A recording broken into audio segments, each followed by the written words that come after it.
జై శ్రీమన్నారాయణ. జై జై శ్రీమన్నారాయణ. జై జై శ్రీమన్నారాయణ. జై వాసవి. జై వాసవి. జై జై వాసవి. జై జై వాసవి. ఓం అస్మద్ గురుభ్యో నమః. ఓం శ్రీమతే రామానుజాయ నమః.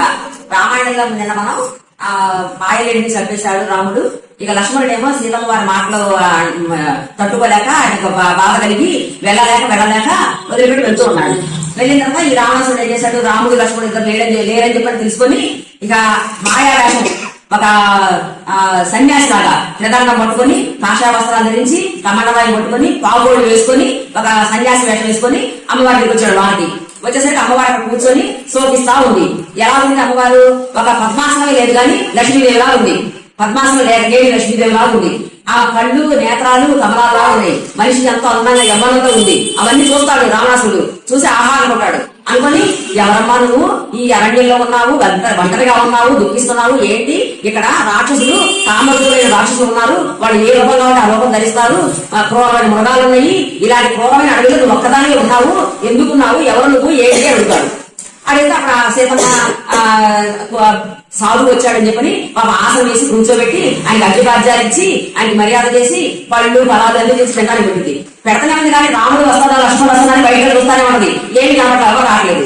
అన్ని పెట్టుకుంటుంది. పెట్టిన తర్వాత అప్పుడు చెబుతుంది, నేను జనక మహారాజు యొక్క కూతుర్ని, మాది అయోధ్య, శ్రీరాముడు నా భర్త. అయితే నేను పెళ్ళైన తర్వాత చాలా సుఖంగా ఉన్నాను మా అత్తగారింట్లో. మానవులు ఎన్ని సుఖాలు అనుభవిస్తారో అన్ని సుఖాలు అనుభవించాను. మా అత్తగారింట్లో అన్ని సౌకర్యాలు ఉన్నాయి, అన్ని ఉన్నాయి, మాకు ఏ లోటు లేదు, అన్ని సౌకర్యాలు అనుభవించాను. అప్పుడు మా పెళ్ళయి 12 సంవత్సరాలు నిండిపోయి 13 సంవత్సరం వచ్చింది. అప్పుడు నా భర్తకేమో 25 సంవత్సరాలు, నాకేమో 18 సంవత్సరాలు. ఆ సమయంలో మా మామగారు పట్టాభిషేకం చేద్దామన్నారు. మా భర్తకి పట్టాభిషేకం చేద్దాం అనుకుంటే మా భర్త యొక్క సవతి తల్లి ఉంది కైకాని ఒక ఆమెమో ఎప్పుడో మా మామగారికి సహాయం చేసిందట. దాని గురించి 2 వరాలు ఇస్తామన్నారట. ఆ వరాలు ఇప్పుడు అడిగింది. ఇప్పుడు అడిగి ఒకటేమో భర్తని పట్టాభిషేకం చేయాలి, రాముడిని 14 సంవత్సరాలు అడిగి పంపించాలి అని చెప్పి వరాలు కోరింది. మా మామగారు ఎంతో బతిలాడారు, రాముడు నీకు రాజ్యం ఇస్తా, అది ఇస్తా, ఇది ఇస్తా, ఎంత చెప్పినా నేను ఉపవాసం ఉంటాను, చచ్చిపోతాను కానీ నేను అయితే ఒప్పుకోరని చెప్పండి. ఇక ధర్మం తప్పని మా మామగారు ఏం మాట్లాడలేకపోయారు. అప్పుడు మా కైకమ్మే చెప్పింది మా భర్తతోటి ఇట్లా వెళ్ళమని చెప్పి, ధర్మం తప్పని నా భర్త తండ్రి గారి మాట నిలబెట్టాలని, తండ్రికి అపవాదు రాకూడదు, అసత్య దోషం అంటకూడదు అని చెప్పని అడవులు వెళ్ళడానికి ఒప్పుకున్నాడు. ఒప్పుకుంటే అప్పుడు ఆయనతో నేను కూడా వస్తానని చెప్పన్నాను. ఇంకో సవతి తల్లి కొడుకు లక్ష్మణుడు చాలా మహావీరుడు, మహాబలవంతుడు, తేజవంతుడు. మమ్మల్ని ఇద్దరిని అడవిలో చూసుకోవడానికి, కాపాడడానికి మాతో కూడా దగ్గరగా ఉంటానని చెప్పి ఆయన కూడా వచ్చాడు. ఇట్లా మేము అడవిలో అందుకని ఉన్నాము అని చెప్పింది. ఉన్నదన్నట్టు పాప ఆమె తెలియదు కదా రావణాసుడు అని చెప్పని ఉన్నదన్నట్టు చెప్పింది. రాగు చెప్పిన తర్వాత రావణాసుడు అప్పుడు యువతలు మీరేంటి, మీరు కూడా ఇక్కడ ఉన్నారేంటి అడవిలో ఒంటరిగా, మరి సాధువులాగా ఉన్నారు, ఎందుకున్నారు ఇక్కడ అడవిలో సీతమ్మ అడుగుంది. అయితే అప్పుడు చెప్తాడు, నా పేరు రావణాసురుడు, లంకా రాజ్యం నాది, ఎంత బ్రహ్మాండంగా ఉంటుంది మా లంక. కుబేరుని ఓడించి నేను లంక లాక్కున్నాను. మా లంకలో రాక్షసులు అయితే కామరూపులైన రాక్షసులు ఎంతో మంది ఉంటారు, ఘోరమైన రాక్షసులు ఉంటారు నా దగ్గర. మా రాజ్యంలో బంగారు తోరణాలు కట్టుంటాయి, ఏనుగులు గుర్రాలు అటు తిరుగుతూ ఉంటాయి, చుట్టూగా సముద్రం ఉంటుంది, ఎవరు ఆక్రమించడానికి కుదరదు.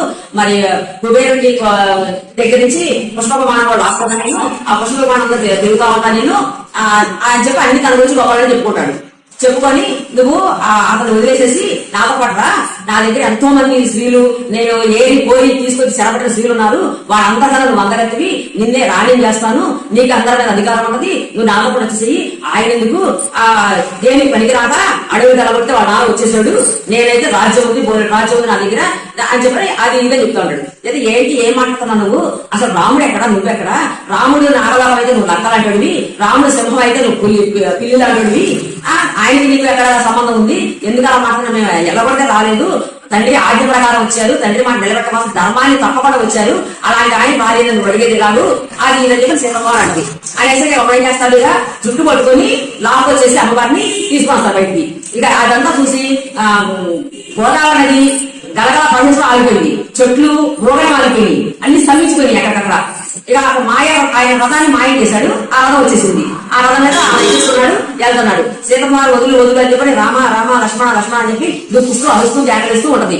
జాగ్రత్త గోదావరి అమ్మ తల్లి మా రాముడికి చెప్పమ్మా సీతమ్మని రావణాసుడు ఎత్తుకుపోయాడని చెప్పమ్మా, ఈ వార్త చెప్పమ్మా గోదావరి తల్లి అని చెట్లకి పొట్లకి పక్షులకి మండలకి కోనలకి మా రాముడికి చెప్పండి, నన్ను రావణాసుడు ఎత్తుకుపోతున్నాడని అందరూ చెప్పండి అని చెప్పని ఏడ్చుకుంటూ మొత్తుకుంటూ వెళ్తా ఉంది. వీళ్ళందరినీ బాధగా ఉంటుంది. ఎవరేం చేస్తారు, రావణాసుడు అంటేనే ఒడికాయి అందరికి. ఇక అట్లా వెళ్తా ఉంది. అక్కడ ఒక పక్షి ఉన్నాడు కదా, వాళ్ళ స్నేహితుడు రాముడు గారి స్నేహితుడు జటాయుడు. ఆ జటాయు పక్షి పెద్దగా ఎదుర్కొంటా పడుకుని నిద్రపోతుంది. జటాయు నిద్రపోతుంది ఆ సమయంలో, లేకపోతే అప్పుడు యుద్ధం చేసేది. అప్పుడు జటాయువు నువ్వు మాత్రం ఏం చేయలేవు రావణాసురుడిని, రాముడు వస్తే మాత్రం ఈ వార్త చెప్పు అని చెప్పి చెబుతాడు. అప్పుడు ఈ అన్నిటికీ మేలు వచ్చింది ఆయన జటాయుడికి. మేలుకు వచ్చి గౌరవం వచ్చి, రావణ ఏం చేస్తున్నావు, నువ్వు తప్పు పని చేస్తున్నావు, రాముడు భార్య నన్ను తీసుకెళ్ళి దశరథ మహారాజు గోడలామ సీతాదేవి ఆమె అంత మహాత్మురాలు అంత ప్రతిభత, నువ్వు ఆమె తీసుకెళ్ళి లంకారంగా పాడిపోతే ఈ రాక్షసులంతా పాడిపోతారు, నువ్వు మర్యాదగా ఆమె వదిలిపెట్టేసేయి, ఇది తప్పు, ఆమె మహారాణి ఆమె, నువ్వు రాజు వెళ్ళి ఉంది, ఇలాంటి అధర్మ పనులు చేయకూడదు, నువ్వు ఆమె వదిలిపెట్టేసేయి అని చెప్పి మంచి మాటలు చెప్తారు. చెప్తే వినడు రావణాసురుడు. ఇక యుద్ధం చేస్తారు ఇద్దరు. ఆయన పెద్ద ఆకారం, ఈయన పెద్ద ఆకారం, రెండు కొండలు ఢీకొన్నట్టు, రెండు సముద్రాలు పొందిపోయినట్టు ఇద్దరు భీకరమైన యుద్ధం చేస్తారు. ఆ యుద్ధంలో రావణాసురుడి రథం చక్రాలు విరిగిపోయింది, రావణాసుడు రథానికి కట్టే గాడిలో ఎరిగి చచ్చిపోయింది, రథం యొక్క సారం చచ్చిపోయాడు, కిరీటం పడిపోయింది, చివరికి ఆయన శక్తి అయిపోయింది, జటాయుడికి శక్తి అయిపోయి పడిపోయాడు. అప్పుడు ఇక రథం లేదు కదా, సీతమ్మ ఇక చేతుల మీద ఎత్తుకొని వెళ్ళిపోతాడు గాల్లో. రావణాసురుడు గాల్లో వెళ్ళిపోతుంటే ఇక అందరు ముళ్ళు చూశారు. ముళ్ళు చూసి అనుకుంటారు, ఓహో సీతమ్మ తీసుకుంటాడు కాబట్టి మన రాముడు వెళ్ళిపోతాడు, రాష్ట్రంలో చంపుతాడు, మన అనుకోవడం జరిగింది. చివరికి వచ్చింది, లాస్ట్ లోకి వచ్చింది యుద్ధం, రాష్ట్రం అప్పుడు బతకరా చెప్పి ముళ్ళు సంతోషిస్తారు. ఇక పక్షులు అయితే ఇదంతా చూసి తట్టుకోలేక అరుచుకుంటూ పరుగులు పెడతా ఉంటాయి. ఇక చెట్లు అయితే గాలి కూడా లేచకుండా స్తంభించిపోయి అలాగే ఉండిపోతాయి. అన్ని నదులు కొండలు కోరలు కూడా దుఃఖిస్తా ఉంటాయి. సీతమ్మ తీసుకెళ్తా ఉంటే సీతమ్మ దుఃఖిస్తా ఉంటాయి. ఇక సీతమ్మ వల్ల ఉన్న పూలన్నీ కూడా వారిపోయి దారి పడుకుంటే ఇక పడతా ఉంటాయి. తర్వాత కొంతలకి వెళ్ళిన తర్వాత కాలిపోయిన ఆ మంజీరా వెళ్ళిపోయి కింద పడిపోయింది. ఇంకా కొంతలకి వెళ్ళిపోయిన తర్వాత మెళ్ళ ఉన్న హారం నలిగిపోయి చిరిగిపోయి కింద పడిపోయింది. అలాగా రాముడిని ఎన్నో మాట చెప్పింది, ఏమని, నువ్వు మంచి పని చేయలేదు, తప్పు పని చేస్తున్నావు, ఇప్పటికైనా సరే రాముడి శరణు వేడుకో, వదిలిపెట్టేసేయి నన్ను, నీకు మంచి జరుగుద్ది, లేకపోతే నీ లంకంతా పాడైపోద్ది, రాక్షసులందరూ చనిపోతారు, నీకు వినాశన కాలం వచ్చింది కాబట్టి ఇలా చేస్తున్నావు, వినాశన కాలం విపరీత బుద్ధి అని అంటారు, నీకు అలా విపరీత బుద్ధులు పుట్టాయి, వదిలిపెట్టి ఎంతో బతిలాడి ఎన్నో చెప్పుద్ది.